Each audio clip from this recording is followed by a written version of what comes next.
Starbucks parking lot. Getting fired during COVID. Berkshire Hathaway no longer wanted me to be president of one of their business units. We're going in a different direction, they said. But what they meant was, you're not the weapon we hired anymore. What they didn't know is that for years I had been hiding something. I had bipolar disorder. A few years before I was unceremoniously fired in a Starbucks, I was drinking a liter of alcohol every night, 2 pots of coffee every day, taking 30-second naps at every single red light, every morning fighting off suicidal ideation. My liver was screaming, my heart was racing, my brain was composed of symphonies of destruction. I was simultaneously the most productive and the most self-destructive person in any room. So these pills, they helped me get sober. They ended the suicidal thoughts, but they also took away my superpower. The medication changed everything. My 20-hour days became 8. My grandiose thinking vanished. The confidence that I could sell ice to an Eskimo, gone. I felt ordinary. I went from Tony Stark to Tony Stagnant. Frankly, I started to suck. And I had just gotten fired for it. Did I really have to choose between sanity and success? That didn't seem fair. So sitting in that parking lot, I remembered something. 2 years earlier, a billionaire had shown me something, and I had been too manic to understand it at the time. He asked to see my calendar, and I proudly showed him 31 meetings in a single day. And he looked at me and he said, "That's not a calendar. That's a confession. That's a confession that you don't know what matters." Then he showed me his calendar. 3 things for a billionaire's entire day. And as I sat in that parking lot for a long time, I've thought about that billionaire breakfast. I've thought about my calendar at Berkshire Hathaway. I had actually turned around that business, for the record, just not at the speed and velocity that they had expected or I had expected of myself. So sitting in that parking lot trying to figure out what I was going to tell my wife when I came home in the middle of the day, I decided to take a breather, try to figure out my next steps before I made that long drive home. And having nothing better to do than sitting in a Starbucks parking lot in the middle of a day with no job, I mapped out a framework in my head that I now call the value density framework. And this is when I developed the 4 types of work that determine whether you multiply money or murder it. Type 1, profit multipliers. The vital few activities with 10x returns. Everyone knows 80-20, right? 20% of your activities drive 80% of your results. Now try 80-20 squared. Go one step further, and 4% of your activities drive 64% of your results. Those 4% are your profit multipliers. For me, it was strategic pricing at ITW. One grocery scale had a feature that nobody noticed that could measure meat up to a 1/3 decimal point. Those decimals meant more pennies per transaction. I repackaged that feature that nobody wanted into a fleet replacement strategy, and we went from selling $2,000 scales at a time to selling $2 million full fleet transformations. You need to spend at least 50% of your time on profit multipliers. Type 2, profit enablers, activities that multiply everything else. Things like systematization, automation, AI, systems that make your multipliers exponential. At the business I bought during COVID, this was putting a quote calculator in place that ensured our customers got rapid quotes, that we got paid for every bit of our complexity and customization. You need to spend at least 30% of your time on these profit enablers. Profit maintainers, the necessary evils, payroll, compliance, things that keep you alive but don't help you thrive. You need to spend less than 20% of your time on these. And then the fourth type, profit vampires. These silent killers, bad customers, unprofitable products, added complexity at no cost and no revenue.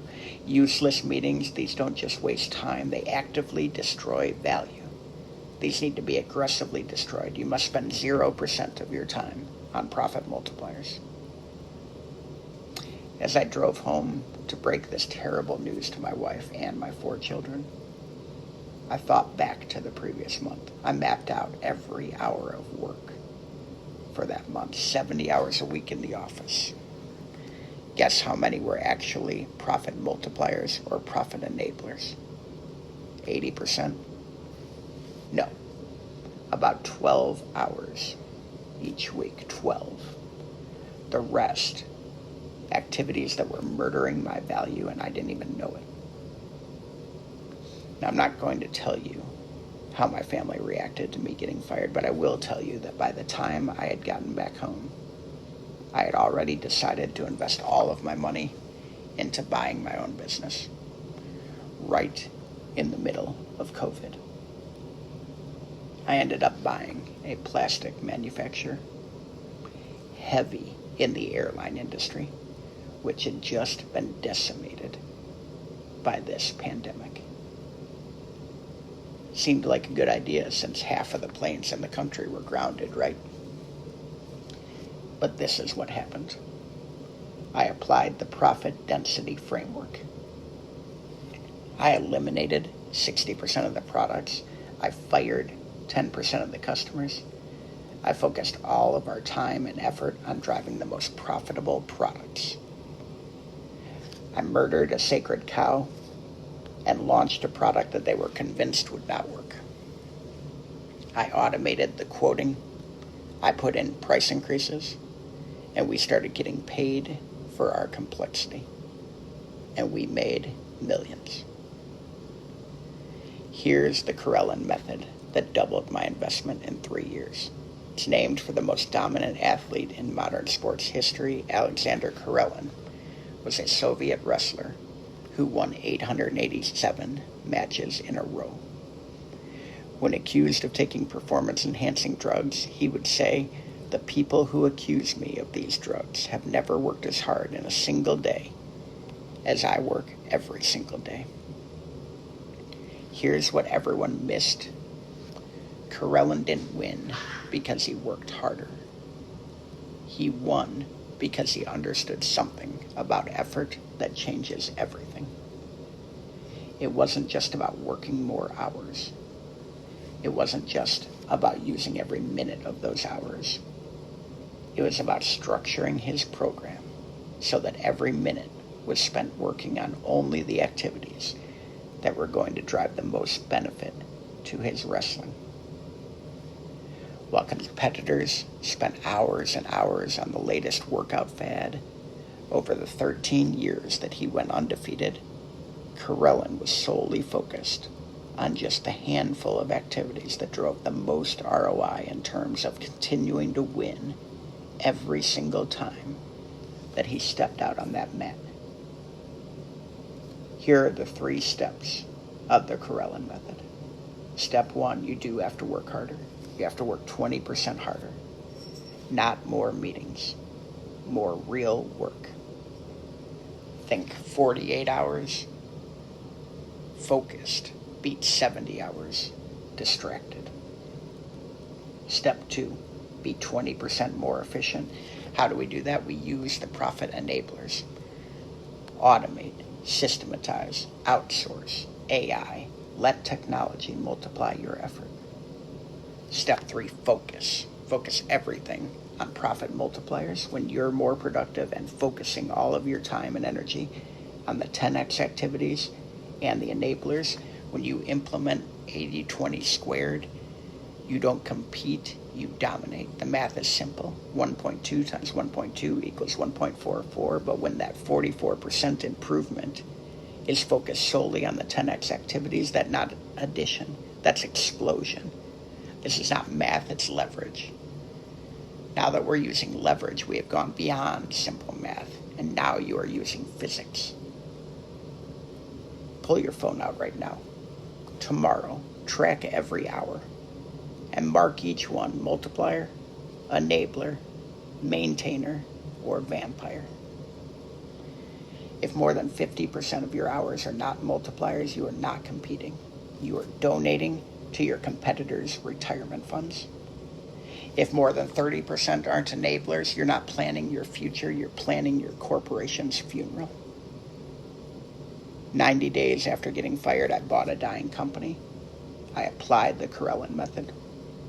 50% of my time on multipliers, 30% of my time on enablers, 20% of my time on maintainers, and 0 on vampires. 3 years later, I made millions of dollars. I did that by working 10 hours a week instead of 70. These pills almost killed my career because I had not yet figured out how to systematize my bipolar hypomania so that my healthy brain could continue using it, or anyone for that matter. Today, those pills remind me that most people are still using simple addition, while winners are using physics. Your competitors are working harder. You need to work in a completely different dimension. You see, poor people add, millionaires multiply, but billionaires, they subtract.